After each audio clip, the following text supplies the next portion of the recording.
Bonjour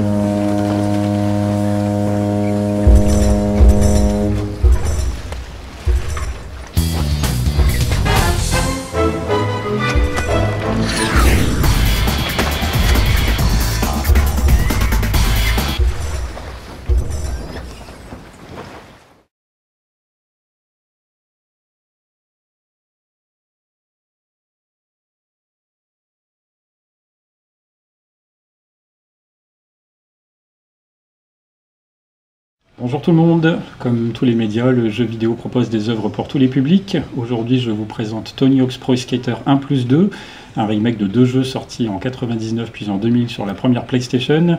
La vidéo sera en deux parties, dans la première je vous montre un petit peu comment on joue, et dans la deuxième on verra un niveau complet. C'est parti pour le vidéo game du jour. Première chose essentielle à savoir, c'est l'utilisation du bouton croix qui permet de sauter. C'est au moment où on relâche le bouton que le skater fait son saut. Lorsqu'on maintient enfoncé cette même touche, il s'agenouille et prend de la vitesse. Autant vous dire que vous allez maintenir le bouton croix enfoncé très souvent. A partir de là, on peut utiliser les rampes qui se trouvent un peu partout dans les niveaux. Un des objectifs du jeu étant de marquer des points, pour cela il va falloir faire des figures, et le jeu en propose de nombreuses. En faisant carré plus une direction tout d'abord, on effectue des flip tricks. Ça vaut pour les 8 directions de la croix ou du joystick gauche, mais on peut aussi faire des figures en faisant 2 fois bas par exemple. De la même façon, on peut utiliser la touche rond pour faire des grab tricks. La différence est que le skater tiendra sa planche aussi longtemps que vous maintiendrez le bouton rond enfoncé. Quand vous tournoyez dans les airs, faites attention à atterrir le plus droit possible, sinon c'est la chute. Ce qu'il faut pour marquer plus de points, c'est enchaîner ces figures. On voit alors un multiplicateur augmenté dans la description des figures en bas de l'écran. Et pour encore accroître votre score, l'idéal est d'appuyer sur la touche R2 juste avant l'atterrissage. Votre skater fera alors un revert, et comme vous pouvez le voir, les points engrangés commencent à être un peu plus intéressants.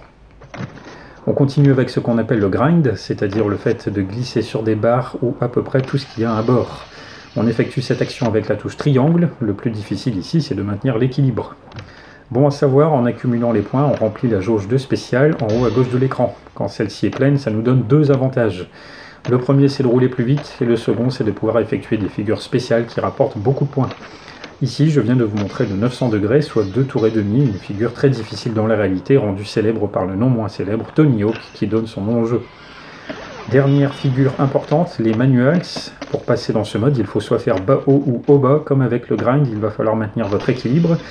Le gros intérêt des manuals, c'est de pouvoir enchaîner tous les types de figures que je vous ai montrés sans jamais s'arrêter, ce qui peut faire gonfler votre score très vite si vous vous débrouillez bien. Lip tricks, boneless, wall ride et wall plant sont d'autres techniques que je vous ai rapidement montrées. À présent, quittons les rues de San Francisco, direction la Californie du Sud.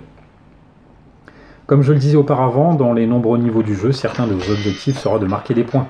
Maîtriser tous les éléments que je vous ai présentés vous permettra d'atteindre de gros scores en un minimum de temps, ce qui sera obligatoire car chaque session ne dure que 2 minutes, ce qui passe très vite. De nombreux autres objectifs sont à remplir, comme trouver les 5 lettres du mot skate ou encore une cassette souvent bien cachée. C'est ce qu'on voit actuellement dans la deuxième partie de la vidéo où je vous montre un niveau dans son intégralité. En effet, dans le mode Free Skate, une des règles est de remplir les 10 objectifs du niveau en un minimum de temps. Il est à noter que dans le cadre de cette vidéo, vous n'entendrez malheureusement pas les excellentes musiques du jeu pour des raisons de droit.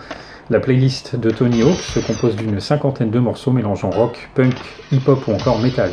Une grosse partie des musiques des jeux originaux a été reprise, ce qui fera plaisir aux nostalgiques et permettra aux plus jeunes de découvrir des artistes. Elle est complétée par une bonne flopée de morceaux plus actuels, mais quel que soit l'âge de ces chansons, la bande-son est un élément important qui concourt à l'ambiance globale du titre. Tony Hawk's Pro Skater 1+2 est développé par Vicarious Visions, un studio qui a récemment développé une compilation remake réussie de la trilogie originale des Crash Bandicoot. Et qu'il s'agisse d'un jeu de plateforme avec son personnage cartoonesque ou d'un jeu de sport extrême, le studio a travaillé consciencieusement. Tony Hawk est un jeu vraiment fun, qui en plus d'être beau et d'offrir d'agréables sensations de jeu, a le mérite de récompenser le joueur, et de le pousser à tenter des choses toujours plus difficiles. Un peu comme avec un vrai skate, on tombe, c'est pas grave, on réessaie et on finit par faire des choses qu'on n'aurait pas soupçonnées au départ. La marge de progression est vraiment importante, et c'est un sentiment particulièrement agréable en tant que joueur de réaliser qu'on franchit des étapes les unes après les autres. Le jeu se veut parfois exigeant, mais ne tombe jamais dans la rigidité ni la difficulté d'un titre qui aurait une vocation de réalisme plus poussée. Auréolé d'un succès critique et commercial mérité, Tony Hawk est un jeu vidéo qui cherche avant tout à nous divertir et qui le fait extrêmement bien.